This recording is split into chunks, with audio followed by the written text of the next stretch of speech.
വളരെ മാന്യമായ രീതിയിൽ തത്വാധിഷ്ഠിതമായി തന്നെ ഒരു സ്ത്രീ വളരണം, ഒരു പുരുഷനും വളരണം. അങ്ങനെ വളരുന്ന സമൂഹങ്ങൾ മാത്രമേ നല്ല സമൂഹങ്ങളായി മുദ്ര കുത്തപ്പെടുകയുള്ളൂ.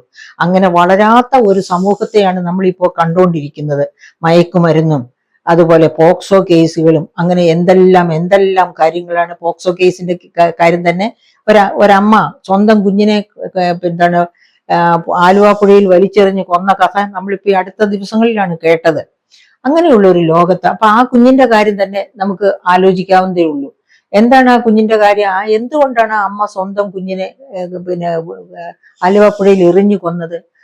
ആ കുഞ്ഞിന്റെ വീട്ടിൽ തന്നെ, അതിന്റെ അച്ഛനും അമ്മയും ഒക്കെയുള്ള വീട്ടിൽ തന്നെ ആ കുഞ്ഞ് സുരക്ഷിതയല്ല. ആ കുഞ്ഞിനെ ഇനി വളർത്തിക്കൊണ്ട് വന്നാലും അവൾ സുരക്ഷിതയല്ല, അവൾ നശിച്ചു കഴിഞ്ഞു എന്ന ഒരു തോന്നൽ ആ അമ്മയ്ക്കുണ്ടായി.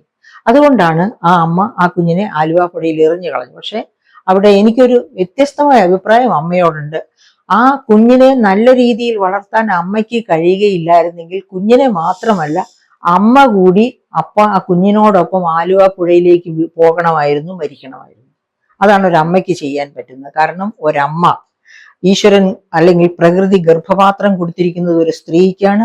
അനന്യമായ സ്നേഹം കൊണ്ട് ആ കുഞ്ഞുങ്ങളെ, ആൺകുഞ്ഞായാലും പെൺകുഞ്ഞായാലും, അതിനെ മൂടി, അതിനെ താലോലിച്ച് വളർത്തി വലുതാക്കി മാതൃക പുരുഷനോ സ്ത്രീയോ ആക്കി മാറ്റണം ഒരമ്മ. അതിനാണ് ഗർഭപാത്രം സ്ത്രീക്ക് കൊടുത്തിരിക്കുന്നത്.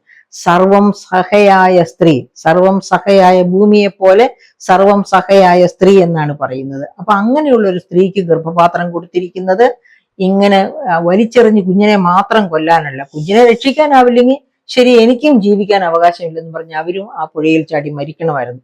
അത് ചെയ്യാത്തിടത്തോളം അവർ കുറ്റക്കാരിയാണ്, അവർ ശിക്ഷ അനുഭവിക്കേണ്ടവർ തന്നെയാണ്. ജീവിതകാലം മുഴുവനും ശിക്ഷ അനുഭവിച്ച് ജയിലിൽ കിടക്കേണ്ടവരാണ് അവർ. അപ്പൊ അതുപോട്ടെ, നമുക്ക് ഈ പാലക്കാട്ടെ ഇൻസിഡന്റ് ഇതിലേക്ക് വരാം.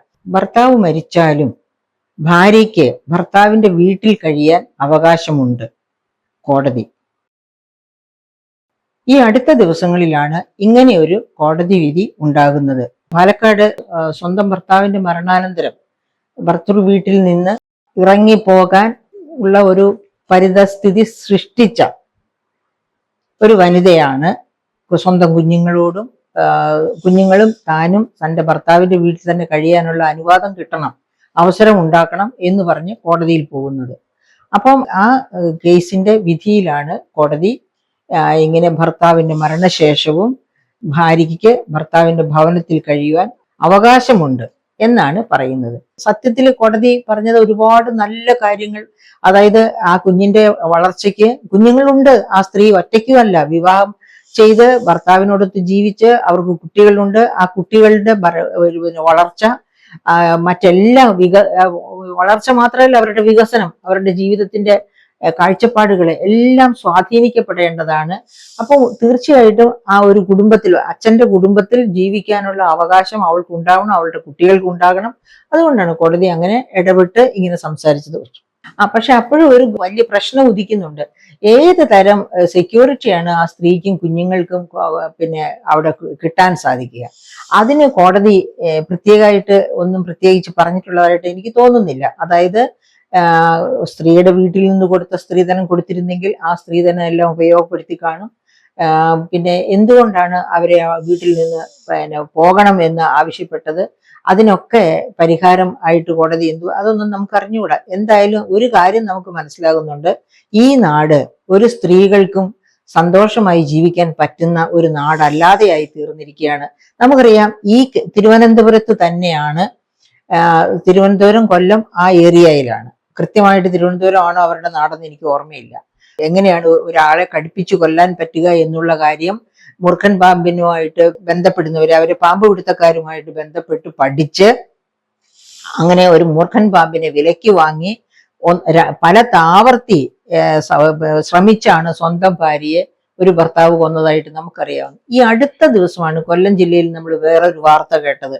എന്താണ് ആ വാർത്ത? ഭാര്യയെ ഭർത്താവും കുടുംബക്കാരും കൂടി പട്ടിണിക്കിട്ടു കൊന്നു.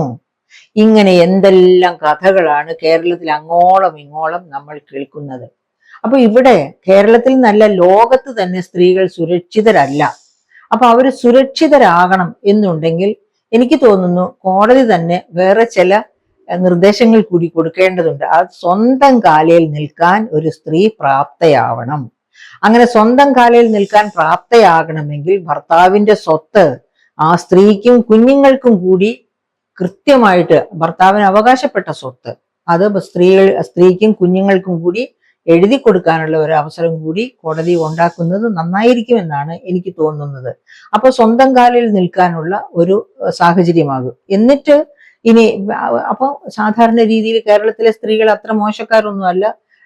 സ്വന്തം കാലിൽ നിൽക്കാനും സ്വന്തം കയ്യിൽ പണം ചെലവഴിക്കാനുള്ള സാഹചര്യങ്ങളൊക്കെ ഉണ്ടാക്കിയാൽ അവർക്കത് മാനേജ് ചെയ്യാൻ പറ്റുമെന്നാണ് നമുക്കറിയാം. ഡൈവോഴ്സ് ചെയ്തവരും ഒക്കെ ആയിട്ടുള്ള ഒരുപാട് സ്ത്രീകൾ ഒറ്റപ്പെട്ട് പിന്നെ സിംഗിൾ മദേഴ്സ് ആയിട്ടൊക്കെ ഉള്ളവരുണ്ട്.